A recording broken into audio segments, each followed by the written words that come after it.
Plasticidade cerebral. Será que as experiências de uma pessoa ao longo da vida provocam alterações duradouras nas sinapses? Nesse momento de nossos estudos, agora já temos repertório suficiente para compreendermos um conceito muito importante e bastante atual, o de plasticidade cerebral. O fenômeno da plasticidade corresponde à possibilidade de os neurônios transformarem sua forma ou função de modo prolongado ou permanente, em decorrência de uma ação do ambiente externo, ou seja, das nossas experiências.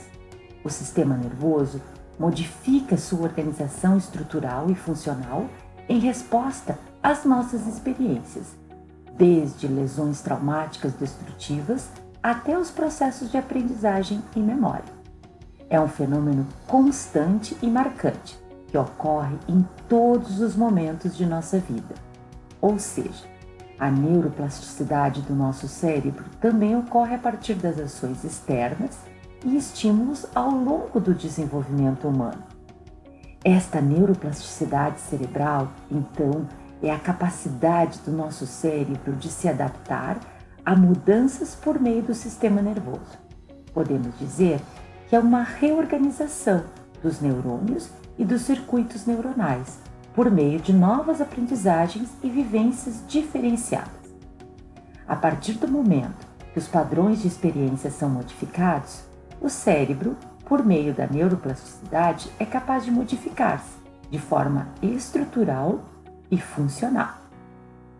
Assim, os estímulos que cada indivíduo recebe ao longo da vida influenciam sua mudança de comportamento e as formas de aprender.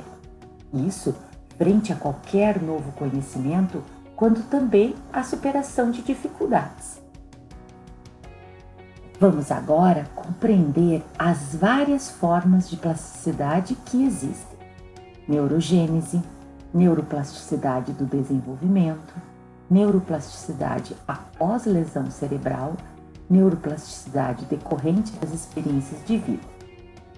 Vamos ver agora uma a uma. A neurogênese ocorre em razão do nascimento de novos neurônios. Até o final dos anos 90, aprendemos que a formação de novos neurônios, a neurogênese, ocorria apenas durante a vida intrauterina. A primeira evidência de que novos neurônios são produzidos no cérebro humano adulto surgiu há mais de 20 anos, em um artigo publicado pela revista Nature Medicine, em 1998. Um grupo de pesquisadores suecos e norte-americanos, liderado pelo neurocientista Fred Gage, mostrou o aparecimento de novos neurônios no hipocampo, região central importantíssima para a formação das memórias, de indivíduos adultos. A demonstração da existência da neurogênese após o nascimento sugere que a plasticidade cerebral não se limita a mudanças na configuração das redes neurais, mas inclui a incorporação de novos neurônios a essas redes. Situações de novas aprendizagens seriam estímulos à formação de novos neurônios. Neuroplasticidade do desenvolvimento compreende vários e complexos estágios, a fim de permitir o desenvolvimento do cérebro. O grau de plasticidade varia conforme a idade. No período de desenvolvimento, o sistema nervoso é mais plástico, já que tudo está em construção. Na infância, há uma fase durante a qual a influência do ambiente é altamente relevante para o estabelecimento das características fisiológicas e psicológicas do indivíduo. São os chamados períodos críticos. Embora existam realmente esses períodos em que determinadas aprendizagens ocorrem de forma ideal, tudo indica que uma eventual perda de oportunidade nesses períodos sensíveis pode ser corrigida no futuro, embora somente ao custo de esforços muito maiores. Nessa imagem, podemos observar as redes neurais de um feto com 36 semanas de gestação. Ao nascimento, aos 3 meses, que já conseguimos perceber um aumento dessas conexões e a diferença para os 6 meses e 2 anos do bebê. quando observamos um emaranhado de neurônios, o que condiz com esse momento onde a criança já está bem mais ativa motoramente, na linguagem compreensiva e expressiva, na interação social. Enfim, como uma esponja aprende muito. A imagem também mostra como está essa rede neural aos 2 anos e aos 4 anos, quando ocorrem 2 podas neurais, chamadas de faxinas nos neurônios. O que sabemos é que aqueles que estão sendo usados permanecem e os que não têm funcionalidade morrem, deixando o nosso cérebro mais eficiente. Em relação à neuroplasticidade após lesão cerebral, durante muito tempo julgou-se que o cérebro, após o período de desenvolvimento infantil e juvenil, se tornava uma estrutura rígida e que não poderia ser modificada. Do mesmo modo, acreditava-se que as lesões no sistema nervoso central seriam permanentes, pois as suas células não poderiam ser reconstituídas nem reorganizadas. Hoje, sabe-se que o cérebro possui uma grande adaptabilidade e flexibilidade, e que mesmo no cérebro de um adulto idoso existe plasticidade. A plasticidade do cérebro adulto pode ter implicações significativas para a recuperação de danos cerebrais. Existem 2 tipos de neuroplasticidade cerebral. A neuroplasticidade funcional, que é a capacidade do cérebro de mover funções de uma área danificada do cérebro para outras áreas não danificadas, e a neuroplasticidade estrutural, que é a capacidade do cérebro de realmente mudar sua estrutura física como resultado do aprendizado, da reabilitação.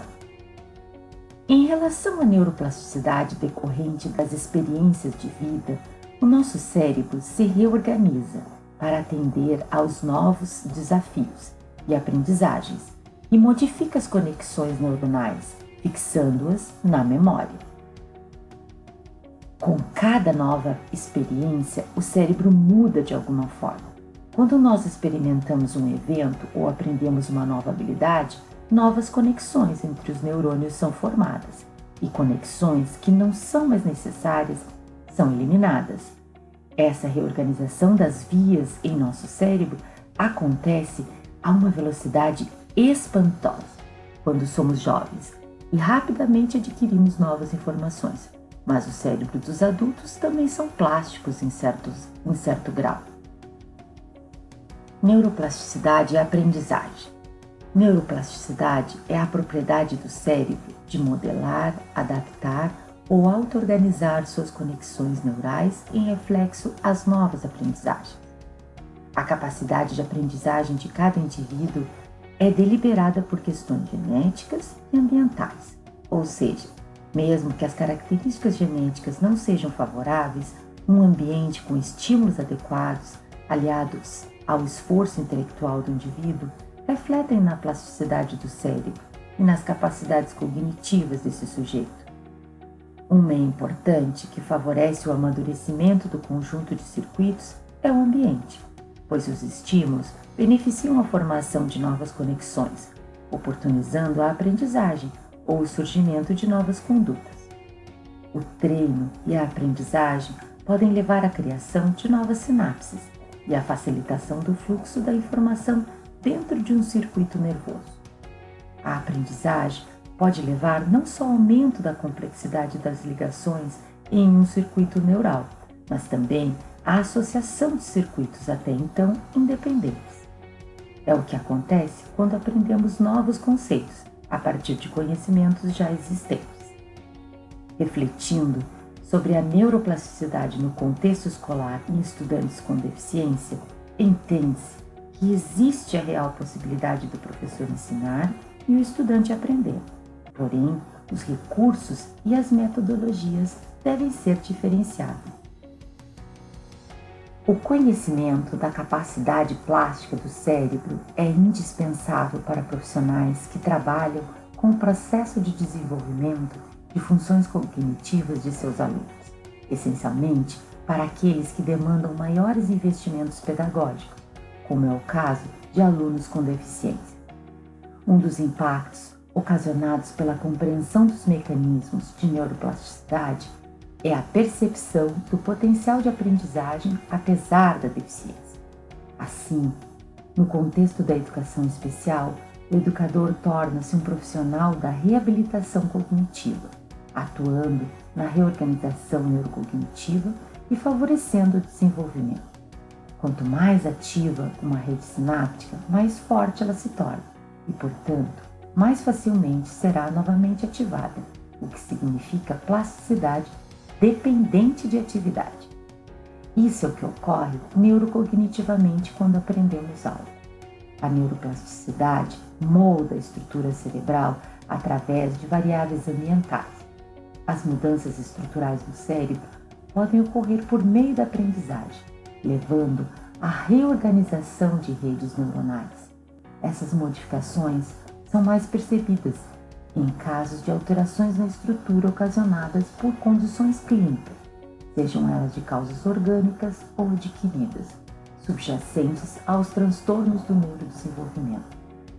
A neuroplasticidade é o pilar de sustentação para que possamos aplicar intervenções, considerando que esses procedimentos podem melhorar a funcionalidade apresentada por todos os nossos alunos.